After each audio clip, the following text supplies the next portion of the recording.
Maka dengan ini seminar amal ini kami buka dengan resmi dan apa-apa kami harus.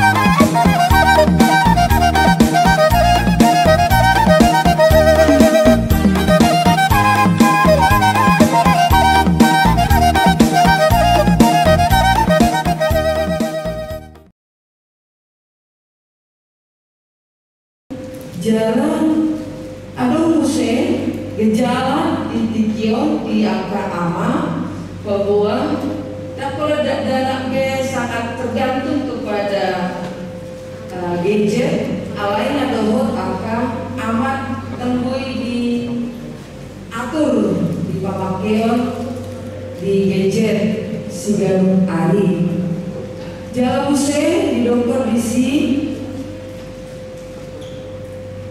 sebagai imam di tengah-tengah keluarga gereja ngahurang perani apa lalu pasahaton hatani debata itu akan pinompar mana keluarga itu beberapa hal alain aro di bagas dikio porsi ada angka amanah pasahala doa deh ada amin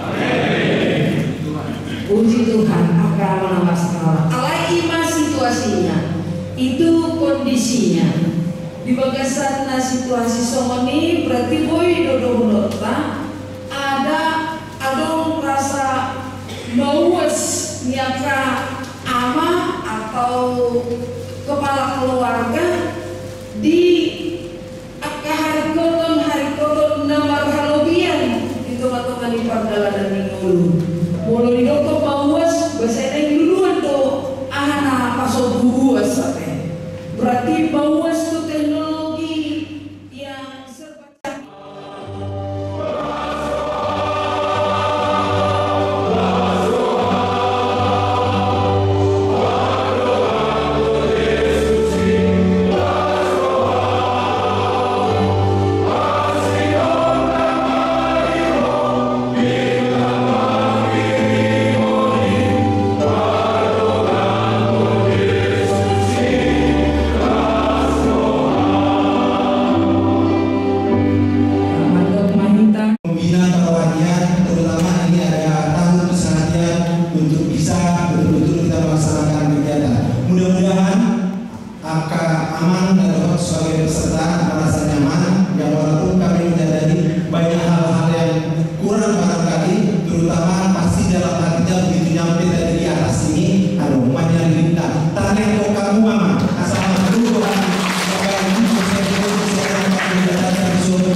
Topik pola hidup sehat dan penggunaan gadget secara bijak merupakan topik yang memang kita diskusikan bersama supaya kita ama ini dengan pola hidup sehat kita harapkan juga pemikiran kita pun menjadi sehat, pemikiran kita pun menjadi pemikiran yang konstruktif bukan destruktif di setiap level kegiatan atau aktivitas yang kita laksanakan, baik di luar maupun di rumah.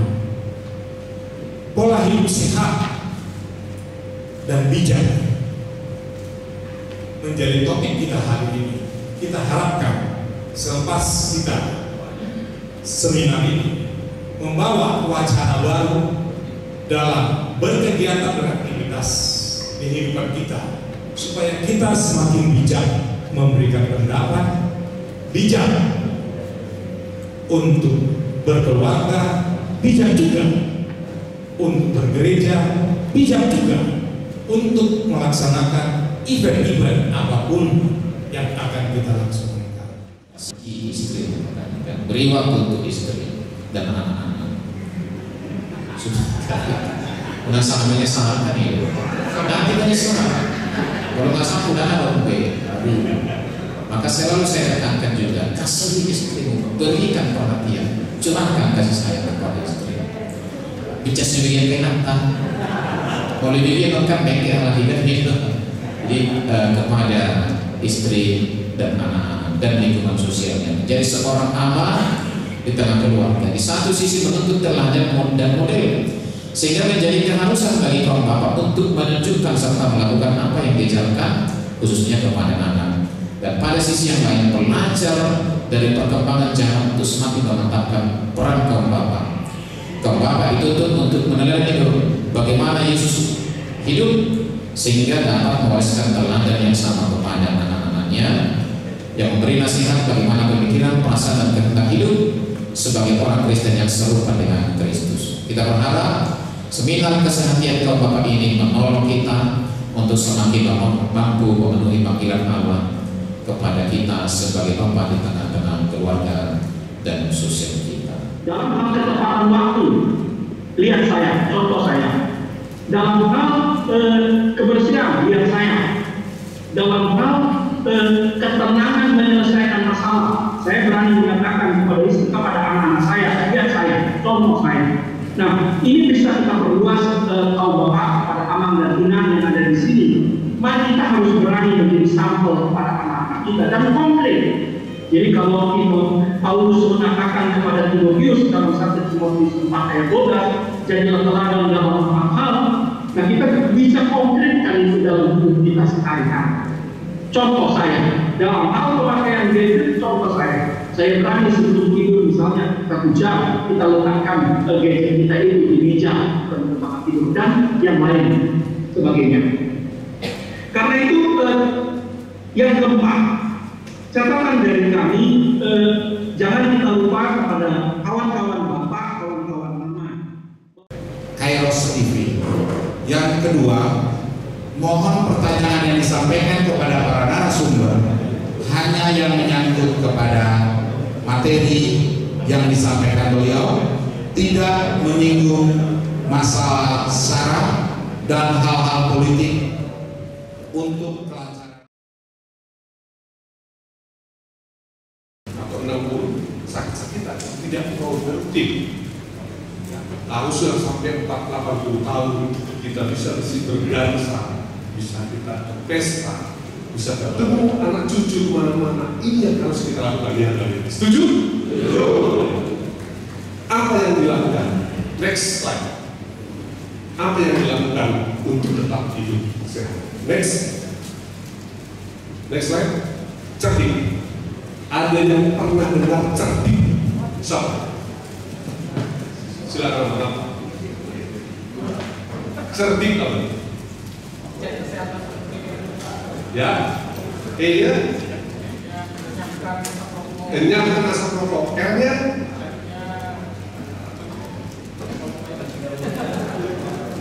ada yang bisa? Rajin olahraga. D-nya doa. Dia seimbang. I-nya iman. Kaya. Oke. Jadi ini yang akan saya sampaikan dan solusinya gampang. Kalau bapak melaksanakan ini 90 tahun usia dari 100 tahun. Ya, ini sudah dilakukan penelitian secara pokok, diikuti 20 tahun. Ya, next. Nih, jadi pengendalian faktor risiko penyakit tidak menular, karena penyakit tidak menular tidak bisa disembuhkan, hanya bisa dikontrol. Saya cek, kalau saya cek satu-satu sih, pasti sudah ada yang hipertensi, ada gula, ada macam-macam di dalam tubuh bapak ini ya. Nah ini, jadi cerdik, cek kesehatan secara rutin. Yang kedua, enyahkan asap rokok. Ketiga, rajin aktivitas fisik. 4, diet seimbang. Diet seimbang. I, istirahat yang cukup. Kelola stres. Tadi Abang Pendeta Daniel Sarah bilang kita harus istirahat yang cukup, gitu ya. Nah, ini kita harus promosikan kepada diri kita sendiri. Kalau bapak ibu sudah punya penyakit PTM, penyakit tidak menular tadi, harus patuh. Apa patuhnya? Yang pertama, periksa kesehatan secara rutin. Kalau kita sudah punya hipertensi, rajin periksa, karena harus makan obat terus-menerus. Ya. Kemudian atasi penyakit dengan pengobatan yang tepat dan teratur. Jangan gedubur. Jangan tanya sama teman. Salah kalau ditanya sama teman, dosisnya berbeda-beda. Pergilah ke fasilitas kesehatan. Tetap diet dengan gizi seimbang. Kalau kita sudah tua, jangan banyak-banyak lagi makan B2. Minum tua, ya, minum bir. Kalau di pesta Batak ini Pak Anwar sudah harus dilakukan perubahan mendasar. Masa diri dikasih, rokok dikasih, itu nggak benar lagi. Ya, kebetulan saya ketua Tunis Indonesia. Kami akan bertemu Parnas Indonesia.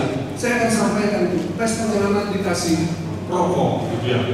Ini raja-raja adat ini mana rokoknya, gitu ya. Itu luar bagus.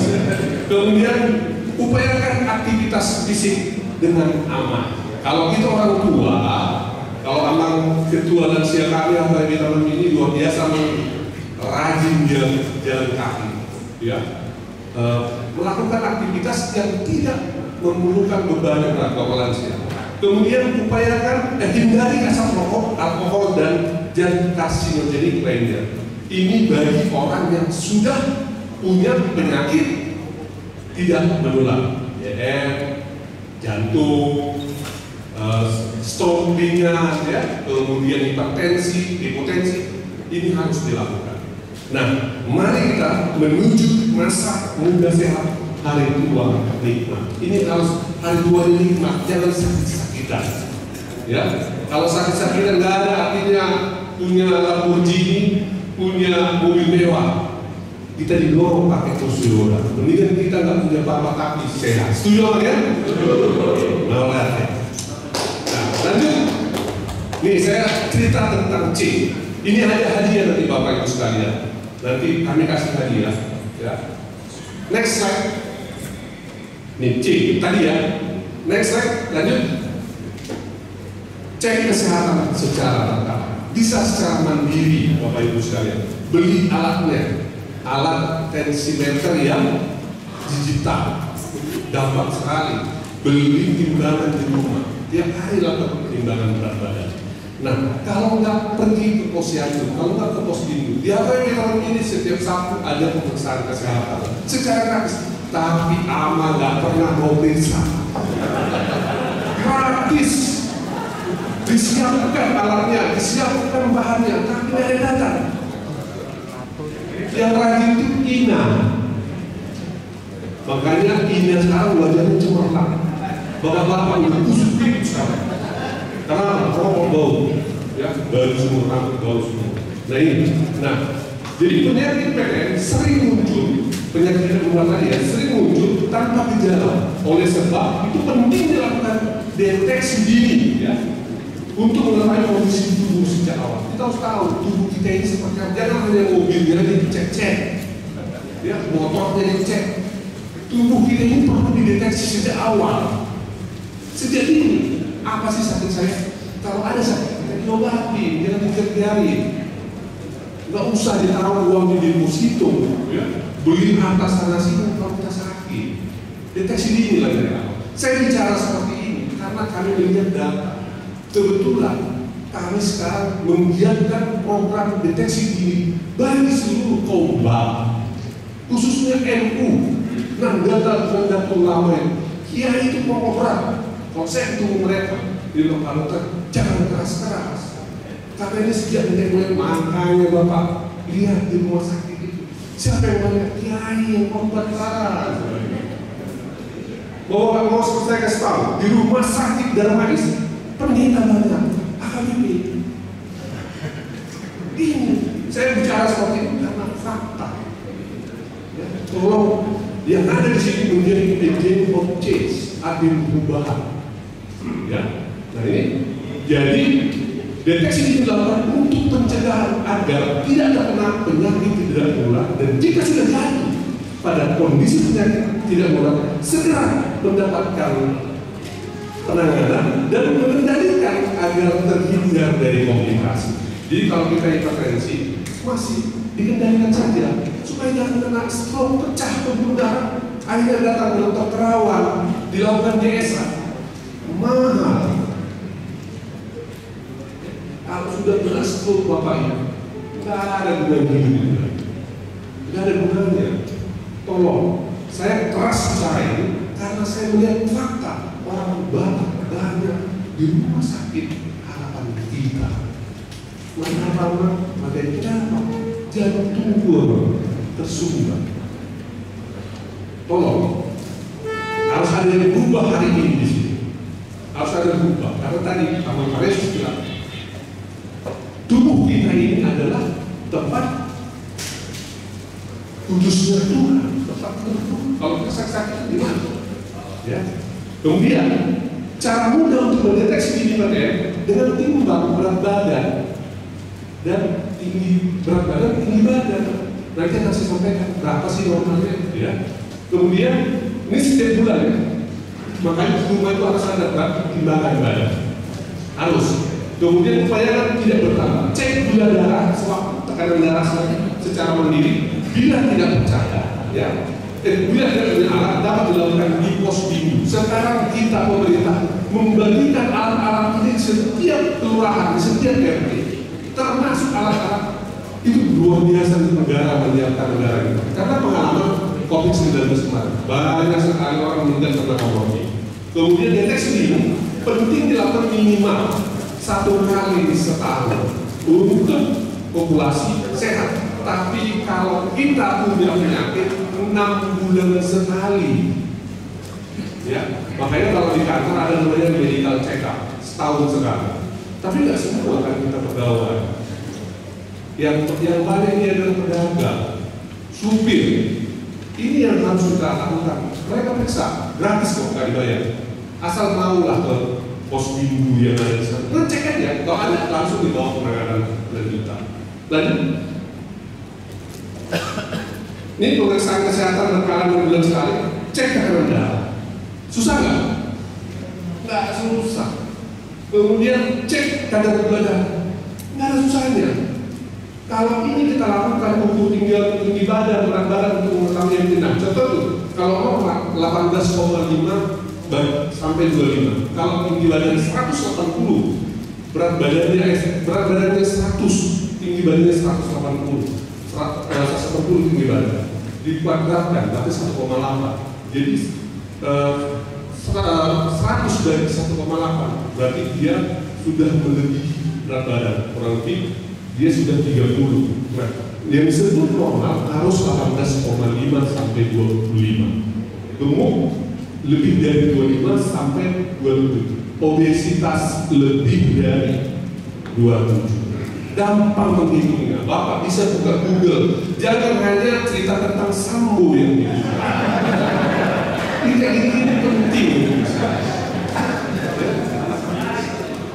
Oke, cek tingkat perut. Kalau saya memang agak berbeda, tapi saya sehat. Nah ini kan berupaya. Saya selalu diet, tapi tidak bisa turun. Nah, yang penting Bapak Ibu sekalian makannya dia. Kemudian deteksi dini kanker leher rahim. Untuk ibu-ibu wajib, apalagi mohon maaf bapak-bapak yang suka ganti-ganti pasangan, istrinya bisa kena CA cervix. HKBP Taman Mini hari ini melakukan pemeriksaan deteksi dini dengan IPA test. Itu gratis, tapi dengan ibu-ibunya nggak ada yang mau datang. Sayang sekali, kita tenaga kesehatan kita ada 14 orang, mereka mengorbankan waktu. Ya. Itu gratis, itu bisa dilihat deteksinya, dilihat tekanan rahimnya. Kalau ada tanda-tanda bercak, langsung saya jawab. Kalau dibiarkan, bisa stadium 1, 2, 3, 4. Akhirnya apa? Meninggal dunia, diangkat semuanya. Ya, bisa dideteksi secara cepat. Kemudian cek pendengaran dan cek tajam penglihatan. Nanti kita coba sama-sama melihat cek pendengaran dan tajam penglihatan. Lanjut. Ini E. Ya, ingat Bapak ya, tadi C ya. Sekarang lanjut. Enyahkan asap rokok. Enyahkan. Kalau boleh janganlah merokok di rumah. Kasihan cucu kita, kasihan anak-anak kita. Kita ini korban dari orang tua kita dulu. Karena orang tua kita dulu tidak ada nasihat itu untuk unang merisa. Dah, kalau TPU ada sepuluh. Kalau nggak ada merisa, itu salah. Sebenarnya rokok itu tidak ada yang bagus. Kenapa? Ini dia. Ya. Nikotin, rokok itu mengandung nikotin yang menyebabkan ketergantungan. Ya. Nikotin terserap dalam darah dan diteruskan ke otak, ditangkap oleh reseptor alfa 4 dan beta 2 yang menerima nikotin. Yang saya nggak punya ini ya, pointer. Kemudian ini otak ini melepaskan dopamin. Dopamin ini adalah memberikan rasa nyaman. Dopamin itu memberikan rasa nyaman. Kemudian jadi dopamin itu berkurang karena nikotin tadi kurangkan apa dopamin. Apa yang terjadi? Rasa nyaman hilang dan timbul keinginan untuk kembali merokok. Itulah kenapa nggak bisa berhenti merokok. Hidir kan? Pusing, lemas, itu semua sugesti. Ya, sugesti. Itu sugesti. Jadi kalau anak mau berhenti merokok, berhenti saat ini. Ya, jangan besok, niat. Tubuhmu adalah ibadah tubuh. Ya, jangan kita berpur, tapi kita harus merokok gitu. Ya. Nah, lanjut next slide. Mana yang lebih berbahaya? Rokok aktif, rokok pasif kedua, atau second-hand smoke? Rokok pasif ketiga.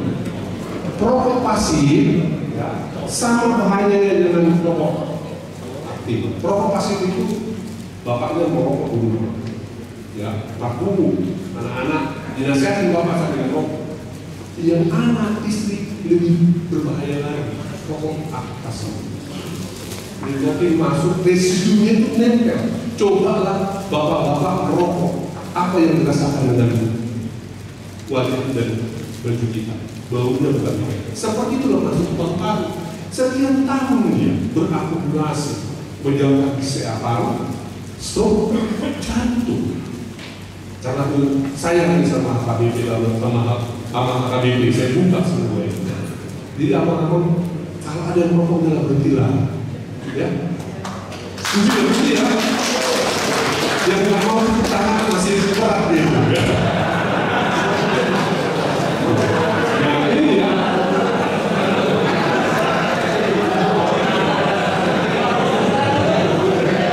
Rokok itu kita sudah menaikkan cukai, dinaikkan cukai tiap tahun supaya masyarakat susah membelinya. Semakin dinaikkan cukai, ternyata makin banyak yang beli rokok. Cukai itu dibayar oleh rokok, bukan pabrik rokok. Pabrik rokok itu tetap hanya bayar PPN, PPH. Cukai itu masyarakat yang bayar.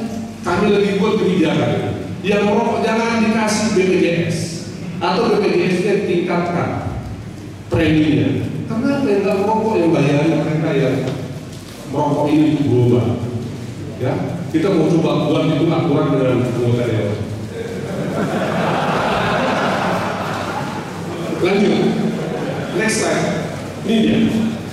Anak, saya mau cerita. Inilah dampak kalau berhenti merokok. Inilah dampak kalau kita berhenti merokok. Yang pertama, kalau kita berhenti merokok ini ada berapa jam ya, Mak? Berapa jam kira-kira? Pak jam ya. Pak jam ya. 20 menit kita berhenti merokok, tekanan darah, denyut jantung, dan aliran darah lebih membaik. 20 menit. Kalau kita 12 jam, hampir semua nikotin dalam tubuh sudah dimetabolisme tingkat CO-nya, karbon oksida di dalam darah kembali normal. Hanya 12 jam.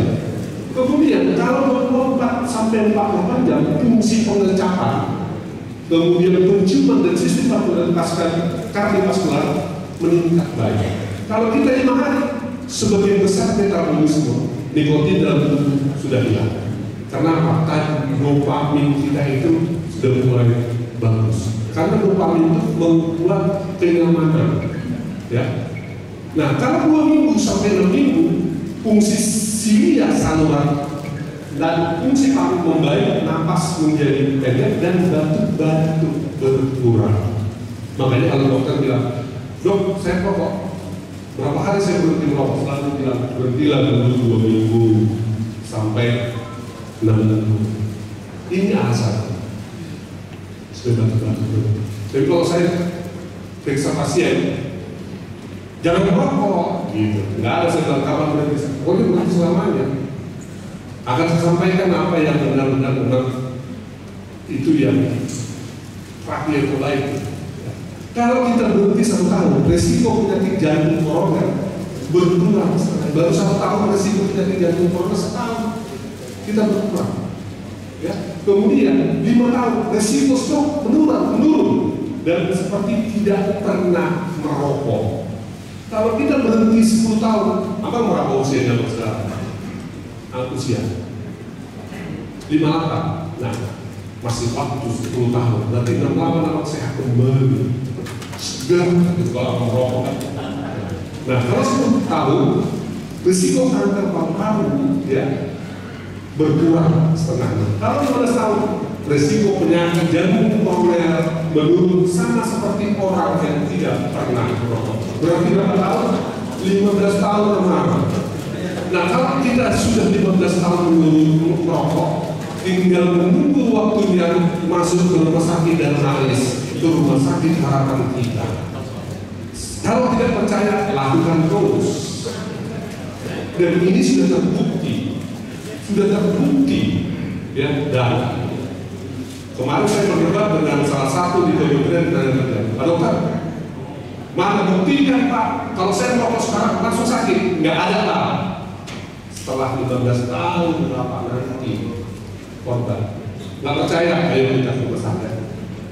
Harapan kita ditanyain, iya saya merokok dari usia 11 tahun, usia 42 tahun masuk dengan kanker usus. Kami kasihan. Jadi amal semua yang dikasih Tuhan Yesus, tolonglah Tuhan terbaik sama kita. Sekarang saya datang menyampaikan ini berhenti yang tadi ya. Lanjut. R ya, R. Lanjut next slide. Rajin aktivitas fisik. Jangan mager. Tahu nggak mager? Malas gerak. Ya. Ini dia contoh. Kalau kita bekerja, kalau kayakan jangan bawa mobil parkir, misalnya tempat kerja kita, mobil kita parkir pasti pintu, ya, pasti pintu itu. Kalau boleh kalau kita ke pesta, carilah tempat parkir yang jauh. Kita itu sudah jalan, turun dari mobil lebih awal menuju tempat kerja, kira-kira menghabiskan 20 menit berjalan kaki, dan pulang berhenti di halte yang menghabiskan kira-kira 10 menit berjalan. Itu yang dilakukan. Kemudian membersihkan rumah selama 10 menit, rajin membantu inang tadi, nyapu, ngepel, apa-apa, ya, itu buat sehat. Kalau ada ini, apa yang ini diajarkan kemarin ini oleh Dr. Deger ini, kemudian menari dan berdansa, ya, selama 30 menit melakukan secara total. Kalau kita menonton kan bisa. 30 menit pasang lagu Batak menonton itu sehat. Untuk ada olahraga kita ya kita lakukan olahraga jalan kaki. Lanjut. Ini manfaat aktivitas fisik setiap hari. Yang pertama, mengendalikan berat badan, mengendalikan tekanan darah, menurunkan risiko kropos tulang. Ya, kalau ada orang yang jalan dan malas jalan kaki, malas dia berat, kalau dia megang pasti sakit lutut-lututnya. Itu karena tidak pernah bergerak. Kemudian mencegah diabetes dan kencing atau kencing manis. Ya, kalau kita banyak keringat, terbuang semua. Kemudian mengendalikan kadar kolesterol, meningkatkan daya tahan dan sistem kekebalan tubuh. Makanya kemarin COVID, ayo harus imun sehat, ya, kuat, olahraga, makan vitamin. Dalam arti kalau kita olahraga lagi meningkatkan daya tahan dan sistem tubuh, memperbaiki kelenturan sendi dan kekuatan otot. Jadi otot kita itu makin. Jadi kalau usia 87 tahun, kalau kita rajin aktivitas, otot kita bagus, nggak lebar-lebar. Ya. Apa nama? Olahraga, jalan, ya. 30 menit saja, jangan sampai kalau disuruh satu hari ada masuk orang lagi. 30 menit, ya. Kemudian memperbaiki postur tubuh juga, gitu kan? Untuk mengendalikan stres, mengurangi kecemasan. Ya, ada yang pernah melihat Pak Hendropion? Wah, itu sehat sekali. Saya kemarin baru periksa dia, cukup bagus. Olahragawan, udah usia 70 lebih. Ya, mengurangi kecemasan. Next slide. D. Nah, ini orang Batak harus tahu nih, ya. Jadi nanti orang yang punya penyakit tidak menular dan tidak ada di cara makannya. Lanjut, next. Nih, ada 10 pedoman gizi seimbang lebih relevan di kehidupan sekarang dan diharapkan masyarakat dapat melakukan apa yang tertera di dalam pedoman ini. Yang pertama, biasakan mengkonsumsi aneka ragam makanan pokok. Orang Batak punya nasi, saksang. Nasi bisa 1 minggu itu. Mie goma harus aneka ragam. Jangan harus nasi. Bisa berubah, bisa kentang, ya, bisa kacang-kacangan, harus ada berubah. Nggak harus nasi, tapi bervariasi. Kemudian batasi konsumsi pangan yang manis, asin, dan berlemak. Mau manis nggak enak, kamu nggak asin nggak enak. Sederhana saja. Nanti ada batasan. Kemudian lakukan aktivitas fisik yang cukup dan pertahankan berat badan ideal. Ini 10 pedoman. Kemudian biasakan mengkonsumsi lauk yang mengandung protein, ikan, satu hari itu satu kali. Kemudian cuci tangan pakai sabun dengan air mengalir. Coba kalau dulu di pesta Batak dan pakai prasmanan, cuci tangan kok bukannya kayak gitu kan? Kotor tangan kita, ya. Semenjak ada COVID, kita semakin rajin cuci tangan walaupun tidak pernah mau makan. Iya kan? Cuci tangan. Kalau dulu cuci tangan pasti mau makan, kalau sekarang enggak. Nah, diajarkan oleh COVID-19 kita untuk bersih. Jadi tolong tetap dipertahankan di rumah. Kalau mau makan, cuci tangan pakai sabun. Minimal, ya, 5-10 detik pakai sabun bersih, ya. Kemudian biasakan sarapan pagi bagi bapak-bapak. Undang sarapan pagi, harus sarapan pagi supaya enak berpikir, tenang mengerjakan sesuatu. Kemudian biasakan minum air putih yang cukup dan aman. Banyak makan buah dan sayur. Biasakan membaca label pada kemasan barang. Jadi contoh di sini ada apa gitu minuman manis, lihat, bulan ini jangan minum aja air putih. Putih putih saja. Kalau mau minum teh manis pakai gula yang tidak tinggi, kan banyak sekarang yang dari apa yang dari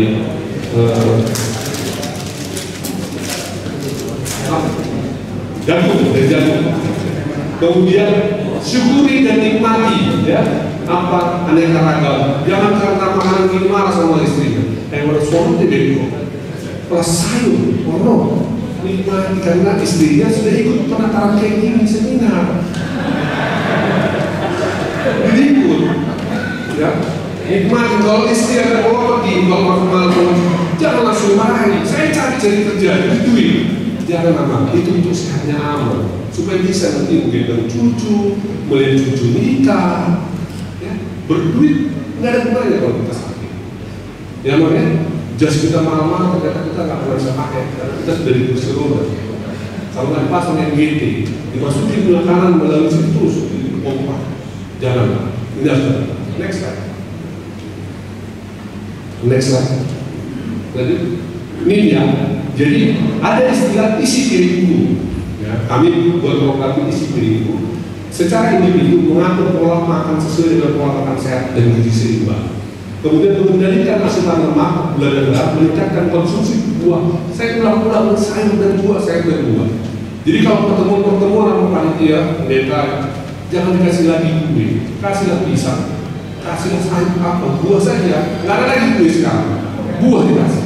Jangan apel nggak bisa, bukan ya, jeruk, pisang saja.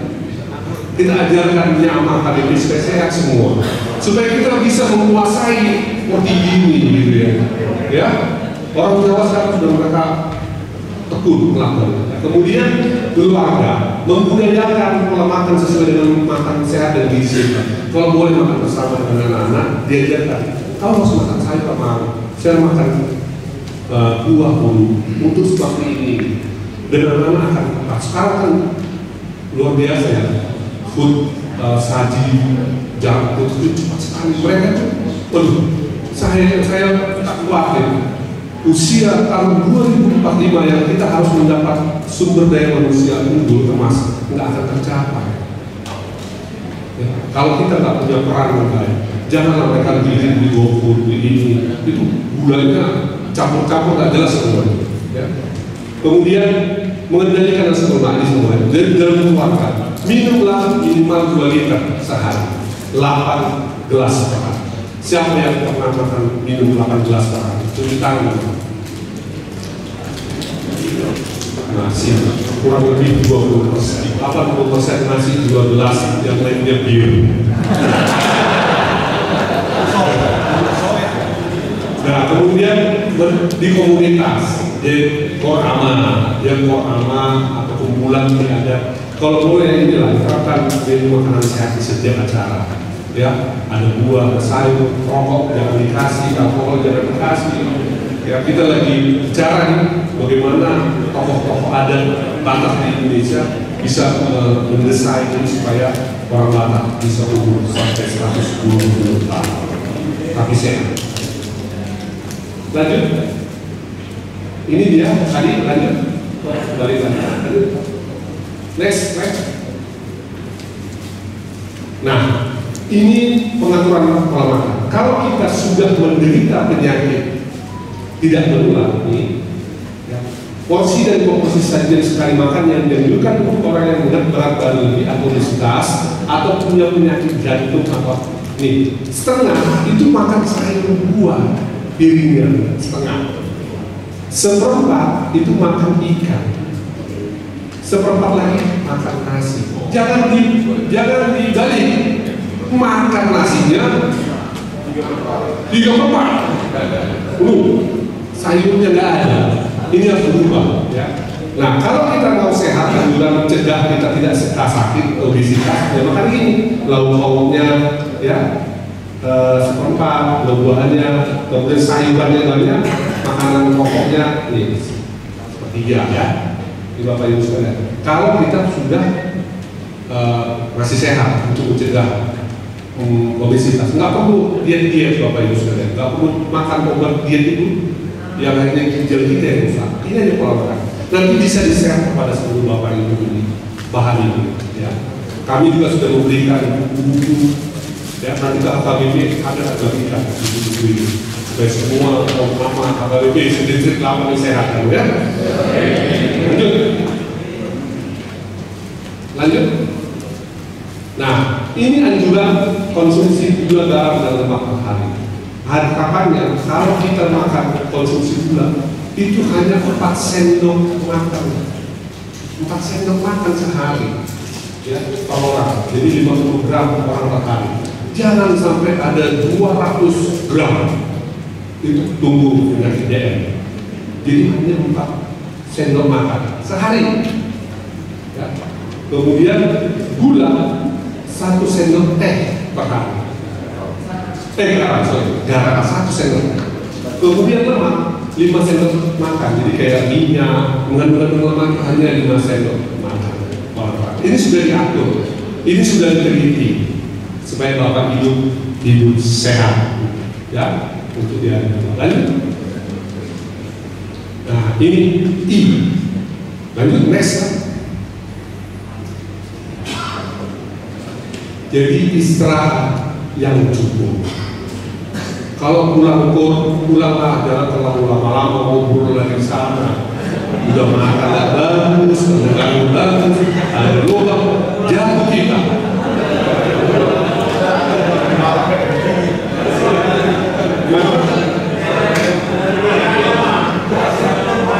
Kita mulai dulu ya.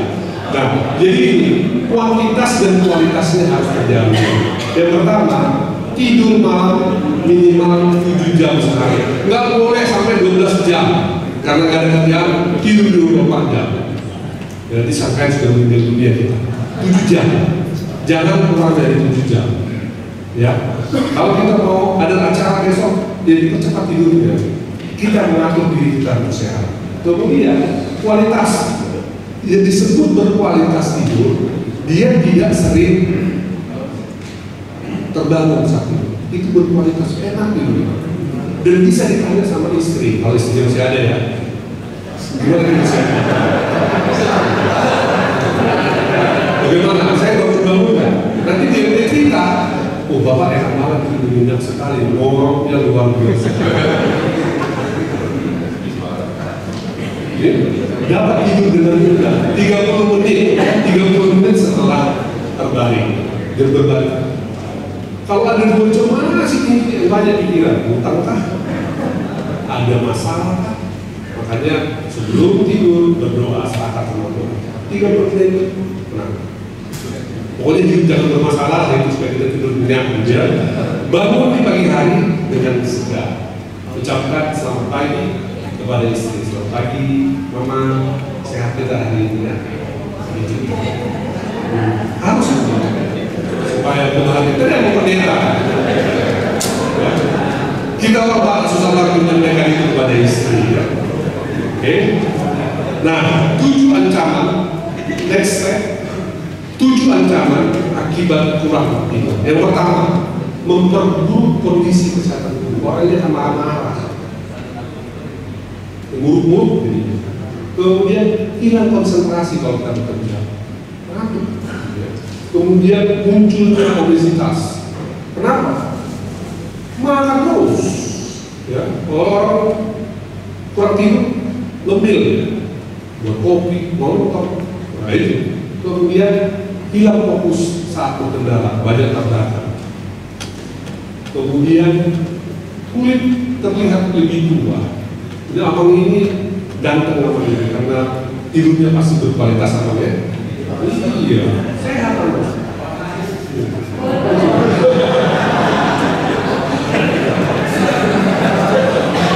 Sering lupa, ya. Di mana kacamataku ini? Balik pertanyaannya, ya. Dia lupa semuanya. Akhirnya jangan-jangan istrinya pun lupa kalau dia sering, kalau dia apa namanya kurang tidur. Kemudian terakhir stres meningkat. Mau hidup ini seperti itu ngapain? Mati kita hanya bawa peti. Gak ada yang lain kok. Dari kematian aja, ya. Dari kematian hidup, tapi jangan anak kita sengsara. Kita tinggalkan mereka hidup yang sehat. Next slide. Nah, tips agar tidur malam lebih baik. Yang pertama, mengurangi kegiatan olahraga pada sore hari. Jangan berolahraga terlalu banyak pada sore hari dan malam. Ini kan banyak kan. Semua yang olahraga ini susah juga. Pagi-pagi lah. Kemudian tidur pada waktu yang sama setiap hari, setiap malam. Anak-anak tahu itu. Bapak saya tidur jam 10 malam. Udah mulai tidak diganggu. Jadi itu kita mulai jam 10. Jadi kalau mereka pulang perjalanan, kalau mereka jam 10, Bapak tak akan bisa tidur. Jadi mereka disiplin. Sebelum jam 10 mereka sudah tidur. Yang kemudian, yang ketiga, hindari konsumsi kopi pada sore hari. Apalagi kopi pahit, dikurangin saja. Yang terakhir, tidak menaruh barang elektronik, handphone. Kadang-kadang handphone ditaruh di kepala. Iya kan? Ini mengganggu kita untuk istirahat. Sudah buka lah tentang sambung, tentang apa saja, game. Ya kita ke bawah mimpi jadi dia tidur, dia nggak nyaman. Nah itu Bapak Ibu tips untuk agar tidur malam lebih baik. Lanjut, next slide. K. Next. kelola stres. Cerdik, kelola stres. Gampang banget memang tujuh sehat. Kita melakukan cerdik. Kelola stres. Saat sedang stres kita bisa mengalami perasaan seperti cemas, khawatir, kemudian atau sedih dulu. Apalagi kalau uang udah nggak ada lagi, hasil dan stresnya muncul. Apa yang kita lakukan? Padahal Tuhan ada yang tempat kita mengadu. Nggak bakal dibiarkan kita. Anak-anak kita berdoa, istri berdoa, pasti Tuhan kasih sesuai dengan porsi yang ada bagi kita. Jadi jangan khawatir, serahkan sama Tuhan. Sulit konsentrasi, sulit mengumpulkan perhatian. Kalau orang stres dia ngomong putusan, ada yang ngaco di kerjaan, ya. Kemudian mudah tersinggung dan cepat marah. Nah, jika dibiarkan, stres dapat menimbulkan kemudian berat dan gangguan kesehatan. Akhirnya masuk ke rumah sakit. Bro, stres. Saya keturunan, nah gitu ya, Susilo Raja, ya. Saya keturunan Soekarno, padahal nggak ada apa-apa. Tapi terus berpikir stres, halusinasi yang muncul. Jangan ngomong stres, nikmatin hidup, ya, nikmatin saja. Jangan berpikir terlalu jauh. Kita melihat ke atas, kan orang tua menjadi dia kan ke bawah. Masih banyak yang rupanya lebih rendah dari sana. Kita akan bersyukur.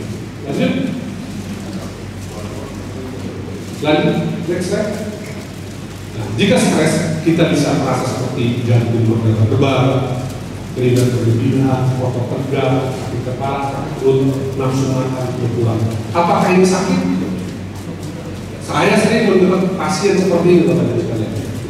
Cuma berdoa, karena ada sakit, karena stres saja. Kalau kita kurung tidak sembuh. Jadi stres itu bisa timbul.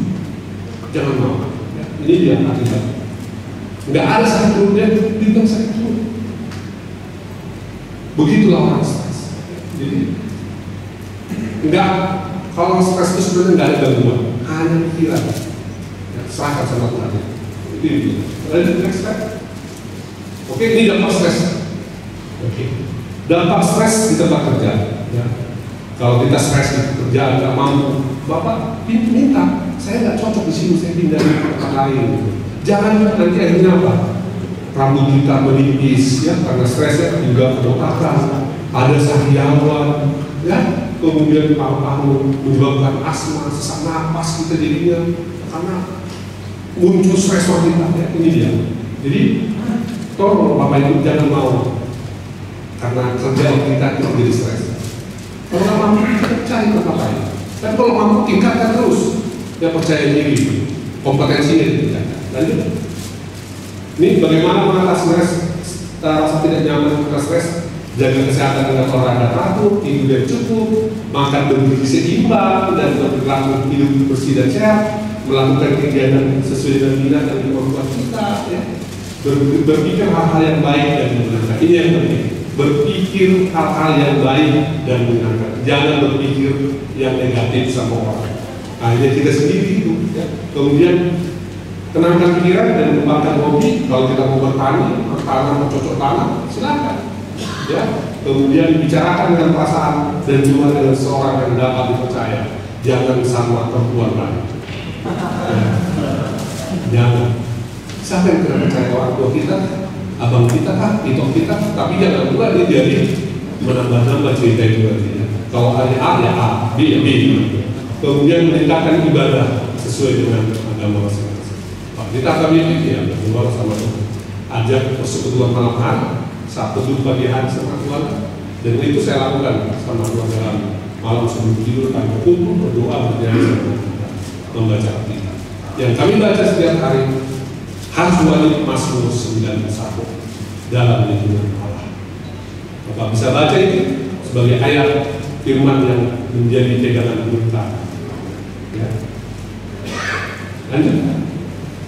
Nah ini sekarang nanti Ibu Bapak Yulianto akan menjelaskan tentang daring.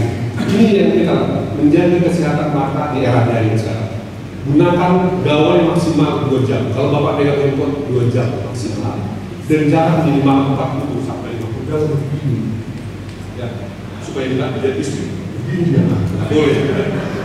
Kemudian kurangi tingkat kecerahan, jangan terlalu cerah.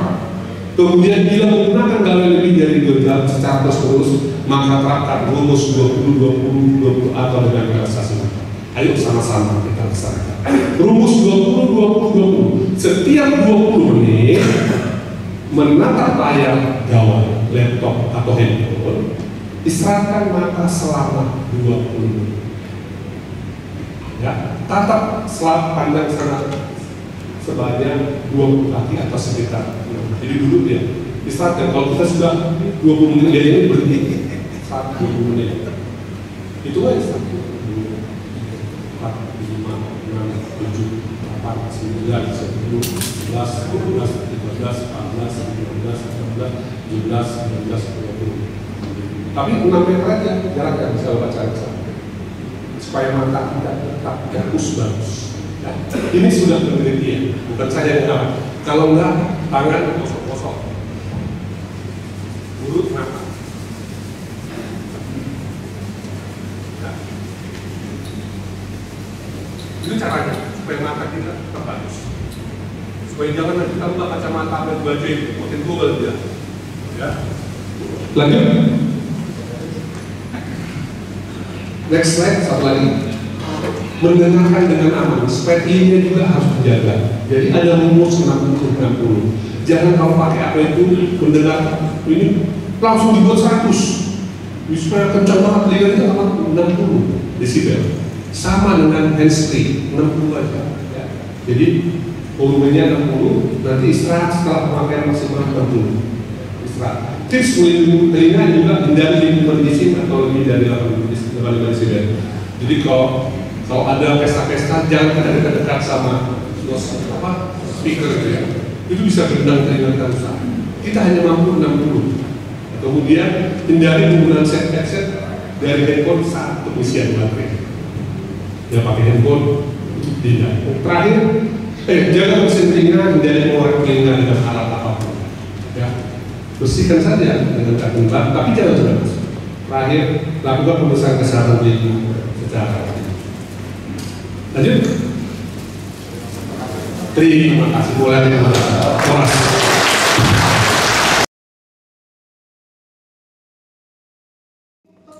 Kalau tidak tambah, aktivitasnya nambah, sibuknya tetap karena waktunya tetap. Ya, jadi kalau dibilang kita punya teknologi membuat kita lebih tidak sibuk, enggak. Ya, tergantung cara kita makainya. Ya, gitu. Nah, tetapi begini Bapak Ibu, yang hijau membuat kita bisa produksi lebih banyak. Kita lebih produktif.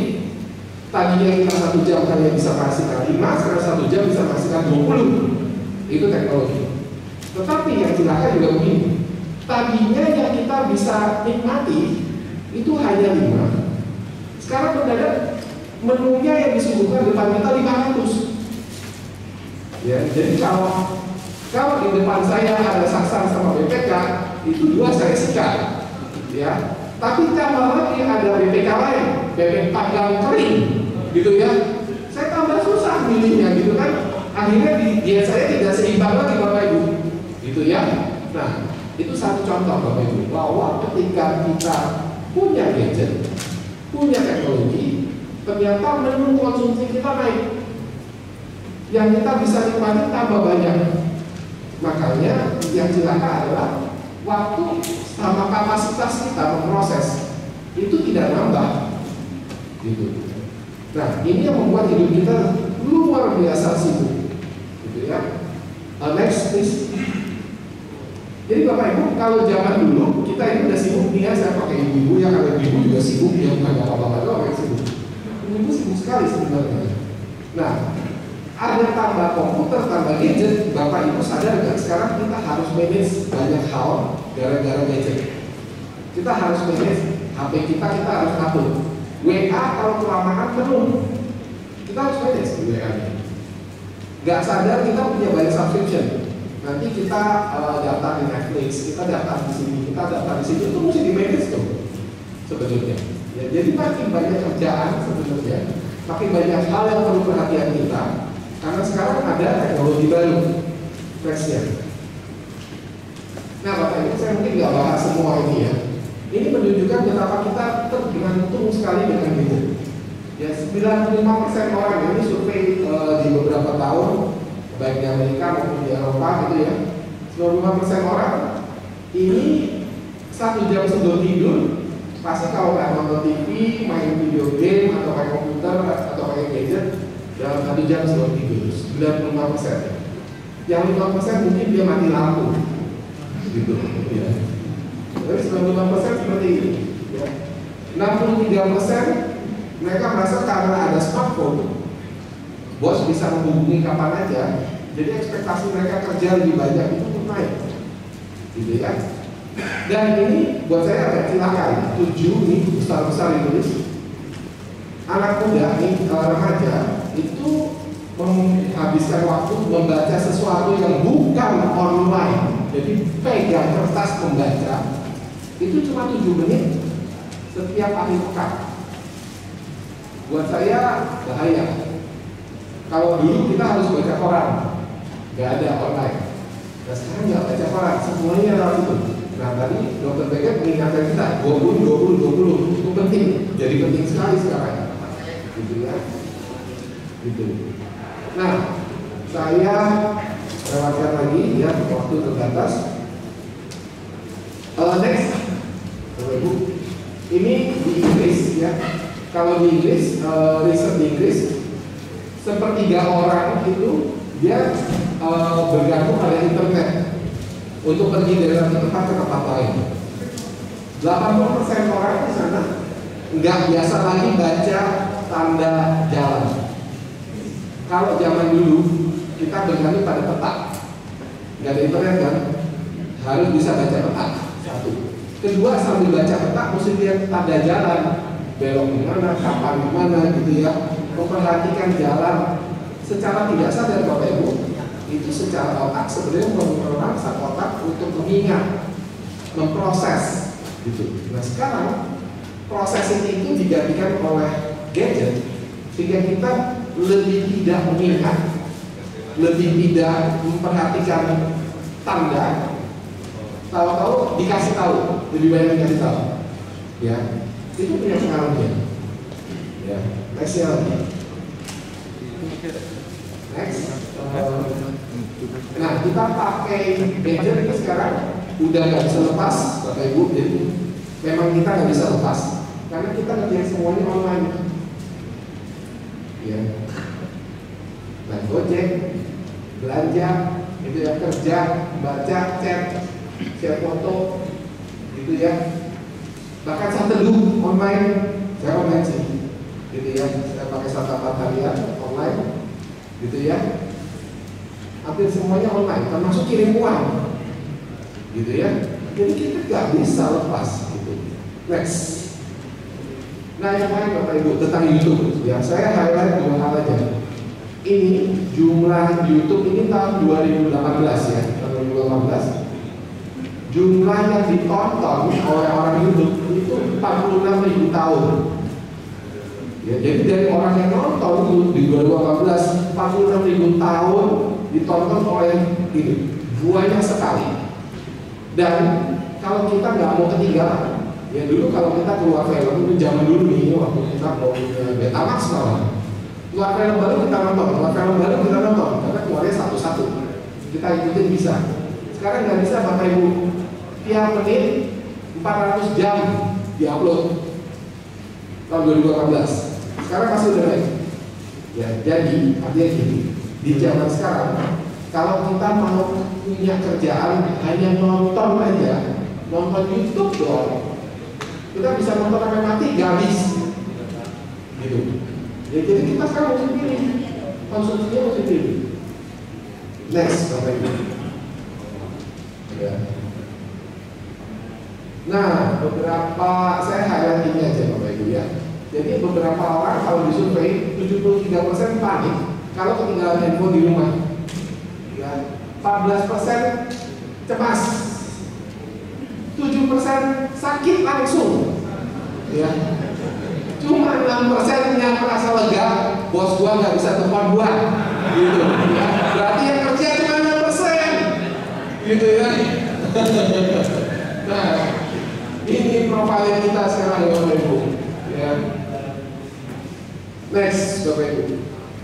Nah, itu semua punya pengaruh. Jadi ada beberapa pengaruh. Satu itu nomofobia ya. Jadi dia kalau nggak pakai handphone tuh dia gelisah, gitu ya. Yang kedua public. Public itu jadi gini. Kita sama-sama duduk makan bareng, tapi kita nggak ngomong, WA-an. Saya pernah lihat berapa kali ada orang pacaran berdua gitu ya. Saya lagi kerja, Bapak Ibu ya, di Starbucks itu saya kerja. Di situ tuh saya lihat orang pacaran. Ya lah, boleh kerja dia pacaran. Dan tuh kalau saya entar kita jalannya, emang dia doang yang pacaran gitu ya, gitu. Di depan saya, di waktu dia pacaran, dia berduaan cuma beginian. Jadi ngapain pacaran kalau begitu caranya, gitu ya, gitu. Ntar saya tunjukin bener-bener gimana, gitu ya, gitu. Nah, tapi itu kejadian. Ya, jadi farming itu sesuatu fenomena baru yang biasanya terjadi karena 3 hal ini. Dia gaming addiction atau fear of missing out. Fear of missing out itu adalah takut ketinggalan berita, Bapak Ibu. Ya, takut ketinggalan berita, nggak bisa. Kalau kami ngobrol, udah kurang update, gitu ya. Nah ini Pak, FOMO itu udah ya. Yang terakhir bosan. Nah bosan ini terutama kepada anak remaja, termasuk anak-anak kami. Saya melihat anak-anak remaja itu paling gak tahan nunggu, diam, itu paling gak tahan. Jadi mereka butuh gadget, gitu ya, supaya mereka nggak duduk diam, karena nggak biasa banget duduk diam. Tetapi yang lebih celaka dari ini, saya lagi mau mengajarkan anak saya yang paling kecil, untuk dia itu punya pengetahuan umum banyak sekali, luas. Kenapa? Karena dia banyak nonton dari WA, dari TikTok, dari segala macam, atau YouTube yang pelan-pelan, itu pengetahuan umumnya banyak. Tetapi potong-potongan, gitu. Buat ngobrol di warung kopi cukup, gitu ya. Tapi buat dia bisa melakukan sesuatu yang lebih besar dari itu susah, gitu. Makanya saya lagi mau dorong supaya bisa lebih baca buku. Karena baca buku Bapak Ibu ketika membaca buku itu harus mengkonstruksi konsep dan pikiran yang diberikan oleh buku. Beda dengan kalau kita baca yang sepotong-sepotong. Ya, baca yang sepotong-sepotong itu beda sekali level konsentrasinya, level perenungannya, dan level kita merekonstruksi ulang. Makanya kenapa kalau anak-anak di Papua yang tidak punya akses pada TV sebenarnya lebih cerdas daripada anak-anak di Jawa. Karena mereka itu harus merekonstruksi apa yang mereka dengar, dan mereka harus menggunakan imajinasi mereka, dan itu membuat saraf-saraf di otak itu lebih berkembang. Tetapi ketika kita tidak pakai, kita sudah diberikan imajinasinya, nggak boleh dikirim, udah dikasih kok, gambarnya udah ada, maka sarafnya kurang berkembang, gitu. Ya. Nah, jadi tentang kebosanan itu satu isu besar yang saya rasa perlu dijawab ya. Nah, kalau FOMO Bapak Ibu ya, kuda. Next slide. Nah, biasanya mulai dari sini Bapak Ibu, mulai dari gak happy, ya. Dia gak happy, terus dia lihat teman-temannya di sosial media, terus kok dia enak ya? Ya iya lah, soalnya ditaruh sosial media kan bagus-bagus kan, ya bagus-bagus ditaruh. Dia lihat orang-orang kok bagus-bagus, gua kok kagak ya? Terus dia jealous, ya dia iri hati. Terus karena dia iri hati, dia posting ya, kalau dia doang yang bisa, dia juga posting yang bagus-bagus gitu kan.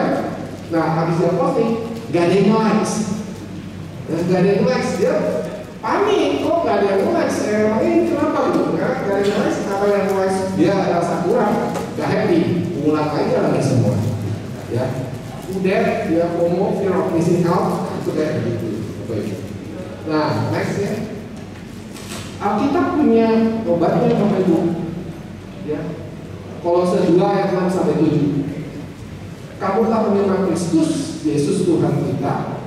Karena itu hendaklah hidupmu tetap di dalam Dia, hendaklah kamu berakar di dalam Dia dan dibangun di atas Dia, tidaklah kamu bertambah teguh dalam iman yang telah diajarkan kepadamu, dan tidaklah hatimu melimpah dengan syukur. Kata kuncinya syukur di sini Bapak Ibu. Kalau kita bersyukur, unhappy-nya hilang, asal muasalnya hilang Bapak Ibu. Ya, kenapa kita bersyukur? Karena kita telah menerima Kristus. Ketika kita tidak bisa mensyukuri menerima Kristus, ini pasti muncul karena banyak sekali tekanan hidup. Tetapi Kristus itu adalah dasar syukur kita. Ketika kita jelas sekali tentang itu, maka yang lain-lainnya banyak yang hilang. Karena ngomong ini bikin masalah baru yang tadinya kagak ada gitu. Ya. Next Bapak Ibu. Masalah lain ini kalau soal gaming, ya, gaming addiction. Nah Bapak Ibu jangan cepat-cepat bilang anak-anak kita itu kecanduan game. Ya. Jadi gini, channel game ini, kalau dia pengen main game nggak bisa ditahan. Satu ya, cirinya. Kedua, kalau dia udah main game, yang lain dilupakan. Yang lebih penting dikesampingkan. Lalu, meskipun sudah tahu ada konsekuensi negatif, dia tetap main. Ya. Dan keempat ini yang penting. 1, 2, 3 itu konsisten terjadi paling nggak setahun. Nah, itu baru masuk kategorinya addiction game. Ya, jadi jangan teman-teman anak-anak kita bisa baru dia berapa banyak gitu ya, terus kita ngomong gaming addiction. Mungkin mulai kecenderungan, tapi belum tentu sudah, gitu ya. Nah, ini WHO yang menetapkan ini sebagai gangguan mental. Nah, konsisten 1 tahun Bapak Ibu. Ya. Kalau tanda-tandanya sudah di situ, buru-buru cari bantuan dokter mental ya, psikolog dulu kali ya, gitu. Dan Bapak Ibu ternyata next slide, ya kalau kita ini ya studi ya, kalau kita melarang bawa handphone gitu ya, handphone itu ternyata gadget itu bisa membuat kita turun level dari kontrol sama atensi kita. Jadi Bapak Ibu, untuk kita mendengarkan firman Tuhan di gereja itu butuh attention, span of attention. Yang normal orang tahan attention itu 20 menit 20 menit terus. Setelah itu sebenarnya butuh break, gitu ya. Tapi kalau kita terbiasa gadget, itu menurunkan level attention kita. Kenapa? Karena semuanya pendek ganti, multitasking. Jadi multitasking atau brain switching itu menurunkan kapasitas kita untuk konsentrasi dan perenungan. Konsentrasi dan perenungan turun. Nah, untuk anak-anak Tuhan, satu yang kita bisa lihat, kalau kita sering tengah doa ketiduran, nah perenungannya turun Bapak Ibu, ya perenungannya turun. Sambil kita berdoa kan sebenarnya kita merenung banyak hal ketika kita bicara dengan Tuhan, gitu ya.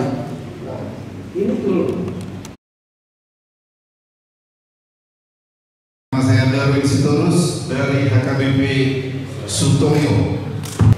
Mengurangi kegiatan olahraga pada sore dan malam hari. Nah, agak sedikit bagi kami di satu sisi kita sangat dianjurkan untuk melaksanakan olahraga ini, juga apalagi yang ada penderita DM. Nah, ini bagaimana untuk mengatasi nyaman dan juga mengurangi stres. Nah, ini agak susah sekali. Bagaimana caranya yang terbaik untuk mengatasi stres? Nah, itu aja Pak pertanyaan kami. Oleh itu, nama saya Pak Andi Siahaan dari Kramat Jati, HKBP Kramat Jati. Yang saya mau tanya, saya melihat tadi paparan Bang Topot itu melarang dan mengurangi. Yang saya mau tanya sama, sebetulnya yang kita lakukan sekarang ini yang preventif atau represif, itu aja sederhananya. Halo, kabar ada tahun bolon ruas yang HKBP Tanam ini. Saya benaran persakit diabetes nunggu dong belum bisa 10 tahun.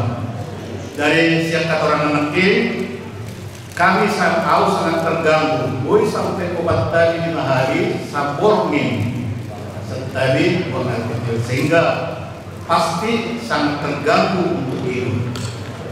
Bagaimana caranya mengatasi itu satu pertanyaan. Jadi aman aman sahal, on mana jujur dan tertarap sonon aman naung menjalur Yesus sebagai juru selamat. Bagaimana caranya ini agar kita selalu bisa bertahan menjadi aman masalah dohot hidup anak gereja. Ima jauh sekali mulai. Terima kasih. Tua bongsu si majuta siang gereja na terdekat di tempat on ima dia lebih baik dibanding selatan. Tadi kalau melihat materi yang disampaikan, ada beberapa kami si aman masalah sudah memang tak perlu jalan aman yang menjadi panutan di tengah-tengah keluarga. On sangat kita sambut baik don kiada don mau lebih tak aman masalah sampai di batasan pergumulan don segala mari semua usah diri dan dulu hidup Allah semua aman masalah aman. Alai timbul ma pertanyaan memang menurut di bereng dan darahi bapak naik aman masalah di tengah-tengah di keluarga. Ada udah timbul permasalahan usia di kedewasaan yang ada amang modo dan eksekutif semua dia mengatasi.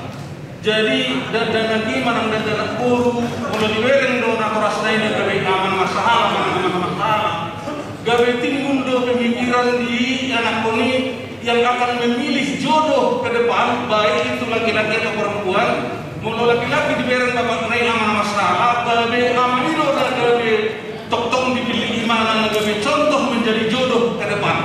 Berang dapat ya mang. Semua dia mengatasi apa permasalahan sama godang anak guru. Saya semua nama itu dipilih sebagai jodoh di tengah-tengah di masyarakat nang negara tahun. Tapi mau berdapat ya mang. Semua dia mengatasi aman-aman sahalai alai gabe tong imana, boy imana, tu apa yang aku semua ninang duri-duri. Godang tu memilih saya yang semua yang nakoras nairo naga istri di rohana. Apa yang dapat gabi mau muli, malang gabi mau muli. Apa yang bisa tertawa? Sorry mama. Saya sangat mampu dari KBP Cengkareng. Pertanyaannya, berapa sebenarnya persentase pemikiran untuk terhadap antara persentase rekreasi dan pikiran? Ya, oke. Yang seharusnya juga begini Pak. Termasuk bagaimana ini justru sebenarnya hal-hal yang negatif yang bisa kita adop di handphone kita, di gadget kita itu bisa terbatas oleh pemerintah untuk penggunaannya. Tidak semuanya lantas diadopsi sehingga kita semuanya bebas begitu aja untuk melakukan apa yang kita baca dalam kajian. Terima kasih. Terima kasih. Mungkin saya termasuk yang punya anak di rumah yang suka main game Pak ya. Yang saya tanyakan begini Pak, ada saya baca juga mungkin pro dan kontra mengenai game ini. Ada yang mengatakan game ini juga berguna untuk membuka pikiran anak. Sebenarnya apa sih dampak positif dan dampak negatifnya game ini? Gitu aja Pak.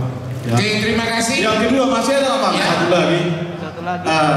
Tua bang bege mau masalah tapi bisa takas jo. Amang sono tiki hami somarisa mungkin sekitar 15 tahun lalu kuingot lebih berat badan kami 20 kilo. Setelah 15 tahun berlalu mungkin nggak kelas berat nah usukut di sana mah seberapa baru sugesti dong bolo nang marisa gawe momok inna kan alai nuku sadar nuku bigira ke hatorangan niamangi ternyata manang daulu na suhui jamu alias jaga bulut inna laku sekat kita berasal sebetulnya mah baru sebetulnya pengaruh di sigaret itu perkembangan di berat badan ini Pak. Gimana mulai deh. Terima kasih Bapak Ibu, saya terima kasih sekali bisa hasil bisa menolong Bapak Ibu dari keluarga. Terima kasih. Oke, nah, yang pertama orang tua ya harus memberikan teladan dari nanti pemerintah berbeda. Saya menyampaikan kepada kita ya nggak bisa seperti apa ya, kok cari cuma guru kadang-kadang gitu. Nanti setelah kalian menikah, setelah kalian berjodoh, itu ada proses apa namanya adaptasi menuju Allah Allah. Kalau dicari khusus dari rumah ya nggak mungkin bisa kan berbeda-beda. Itu ngomong sudah di faktornya seperti itu. Kemudian mengakul seragam. Kadang-kadang memang orang untuk berkreasi pasti butuh uang, orang percaya dia untuk berkreasi. Jadi memang untuk melakukan kegiatan stres itu rekreasi butuh, pasti butuh. Nah, amal yang kalau kita nonton sekarang di dalam YouTube, di dalam Instagram, banyak sekali para pejabat kasih waktu buat anak, ya jalan bersama, makan bersama. Rekreasi itu nggak harus mahal. Bisa kita nongkrong di tepi danau, di Cibubur, ngobrol di sana, itu rekreasi. Jadi faktornya berapa? 80% menghilangkan stres. Makanya kalau hari libur banyak orang ke Puncak, banyak orang ke Bali, karena untuk menghilangkan stres. Dia namanya. Tadi kan saya sampaikan teman-teman itu orang yang sudah bisa rekreasi itu berarti sudah menikmati hidup. Saya rasa itu. Nah, tadi merokok berat badan gitu ya. Ya. Kenapa saya merokok jadi berat badan menambah? Nah, yang tadi makannya Pak, makannya pola makan yang sebenarnya tidak dijaga ya. Banyak kurang aktivitas, merokok gitu. Terus kita punya genetik, mungkin ayah atau ibu kita gemuk gitu ya, itu bisa. Nah makanya nggak ada yang bilang setelah saya merokok jadi gemuk, tidak. Itu sugesti. Makanya saya bilang bahwa rokok itu dia akan mempengaruhi reseptor alfa dan beta di otak, sehingga kita makin kecanduan. Nah orang yang merokok itu dia akan terakumulasi di dalam darah, ya, nggak bakalan gemuk, nggak bakalan kurus. Terima kasih Pak Ginar. Sebenarnya ada sebuah lagu Batak yang sangat mengindoktrinasi kita terkait ama ini menjadi sosok, sehingga kita sepertinya adalah sosok satu-satunya yang harus dicontoh oleh anak-anak kita. Kalau kita ini sangatlah populer lagunya Tebing-tebing Guru Orang, bisa mungkin ditampilkan di sini sambil bisa online ya. Kayak harus bisa tampilkan di sini. Bisa kita lihat bagaimana kita benar-benar diindoktrinasi di situ. Tapi saya mau luruskan adalah yang dicontoh itu bukan fisik kita, ini kita, tapi bagaimana kita berkarakter sebagai seorang ayah. Ayah mengasihi istri itu juga jadi contoh yang baik sudah disampaikan nama Dr. Bebek tadi kan hampir mirip-miripnya kan kemampuan kami dalam kalimat itu saya jadi kita membuat contoh itu tidak harus dengan kita dengan orang lain pun itu menjadi contoh bagi anak kita. Kalau tak kasih yang menolongi anak ini menjadi contoh bagi anaknya. Tidak harus dengan anak itu yang kita tunjukkan kasih kita. Jadi kalimat ini hidup saya betul museo kamu. Nah itu akan holongi osong holong nahu bani itu. Jadi yang dicontoh adalah tindakan yang kasihnya. Alani Indo seorang ayah nama Sanana akan mengajari bagaimana gurunya mengasihi suaminya. Dan irikon amonai melalui rongkat nih guru nanti tidak sama sekali tidak. Tapi bagaimana anak kita tuntun siapapun yang menjadi suaminya, bagi anak perempuan, bagi anak laki-laki siapapun yang menjadi istrinya, ya dia benar-benar menjadi sosok yang baik di tengah-tengah keluarganya. Jadi jangan itu dimengerti sebagai unang ketergantungan, maksudnya unang ketergantungan anak kota itu hitam sehingga segala sesuatu kita yang menentukan termasuk jodohnya. Jangan menjadi tergantung kepada kita. Lain hal kita menuntun, mendorong dan encourage anak kita supaya benar-benar melalui tindakan-tindakan yang kita lakukan anak kota itu termotivasi menjadi orang baik. Tersebut ini malah memang